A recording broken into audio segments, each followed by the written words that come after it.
Hello everyone. Today we will be talking about the nonlinear material modeling in ANSYS, Bilinear Isotropic Hardening Curve creation in ANSYS. There are many type of material model available in ANSYS: linear elastic, plastic, and hyperelastic, and many more. Depending upon the material behavior, different material model is chosen. Okay.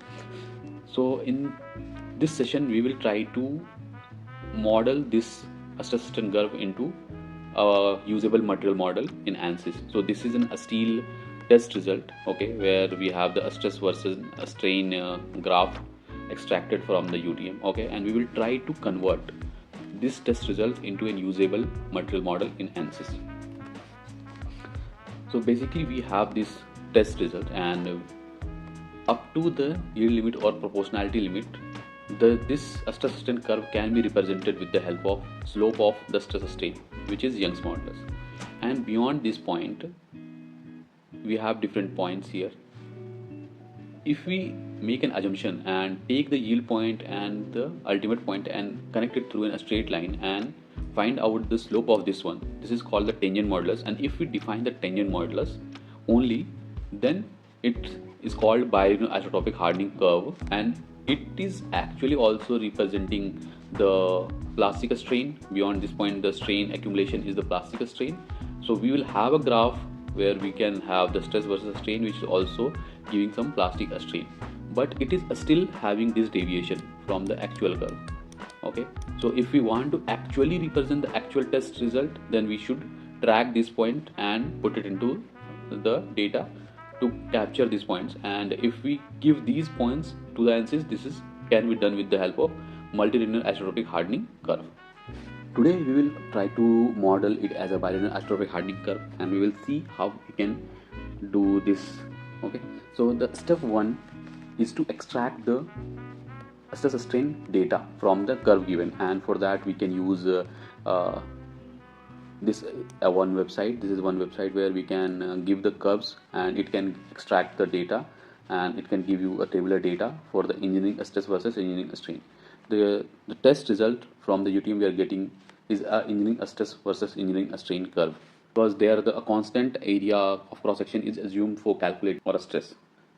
Now the second step is to convert the engineering stress and engineering strain into true stress to strain data using these equations. Okay, with the help of these equations we can convert the engineering strains, engineering stress into true stress, true strain. Okay, so then based on the true stress, true strain, we can calculate the tangent modulus. So to calculate the tangent modulus, we can take the ultimate stress and a strain at ultimate point, yield stress and a strain at the yield point. Okay, so the tangent modulus can be calculated as a slope between the yield ultimate point and the yield stress point. Okay, and then in the material field we can define bilinear isotropic hardening, and we can define the yield strength and the tangent modulus, and it represent this curve. The green one we can see is the bilinear isotropic hardening curve, the red one is the engineering stress versus strain curve, and the blue one is the converted to a stress to a strain curve. So we will also do an actual calculation and see how this can be done. Okay, so we have the engineering stress, engineering strain data from the graph. Okay, then we can calculate the true stress to a strain based on the formula. Okay, so where the stress into 1 plus a strain is used, and to calculate the true stress to a strain we have ln1 plus engineering strain. So this gives the true stress to a strain information. Now to calculate the true stress to a strain tangent modulus, we have the yield stress, a strain at yield, ultimate stress, a strain at break, and then this formula is used to calculate the slope.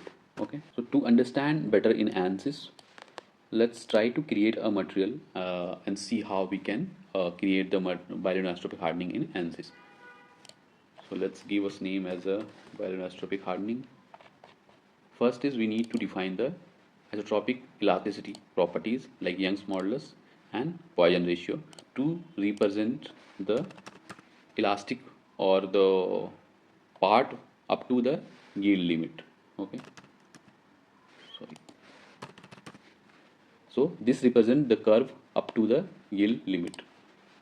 Up to this point only the Young's modulus and Poisson ratio is defining the curve up to this point. To define this curve from here to here, we need to define the bilinear isotropic hardening parameters. So under plasticity tab, we have bilinear isotropic hardening. We take the bilinear isotropic hardening and we define the first Young's yield strength, which is 350, and tangent modulus, which is 5000 megapascals. Okay, so this way we can define the multilinear isotropic hardening curve. To define multilinear isotropic hardening curve, we can take this multilinear isotropic hardening curve and we can define here plastic strain versus the stress information, which I can tell you in another video. Okay. Now what we have done, we have taken a 1 mm by 1 mm cube, okay, 1 mm cube, and I have defined our material one time with the linear properties, one time with the bilinear isotropic hardening curve, and then I have meshed it. Then I have fixed one face here, and then I have applied the remote displacement in this face, and I have pulled it outward. Okay, and when I'm pulling it outward, this is what is happening. This element is being stretched. Okay, now we can get the different information from this. So we have the yield stress and total strain graph from here.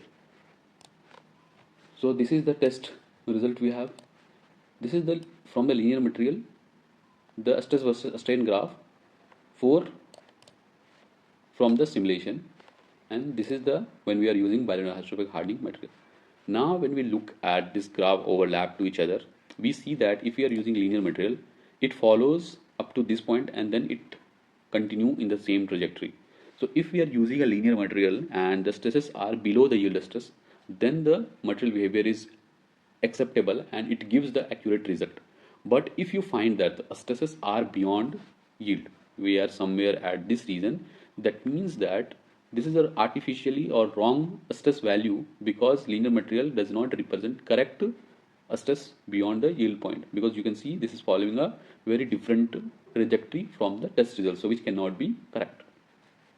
Now when we use the bilinear isotropic hardening, then it follows this way, which we already know, because the tangent modulus is calculated based on the ultimate stress and yield stress slope.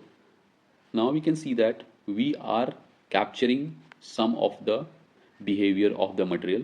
It's not exactly capturing the actual material, but still we will be more accurate or far better than using just the linear property. Okay,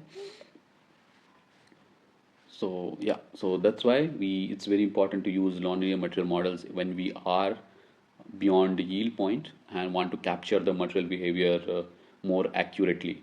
We can go further and do multilinear isotropic hardening to capture more accurately, and there are other kind of material models also on plasticity. Kinematic hardening also can be used to capture the different behavior more accurately. Okay, thank you very much.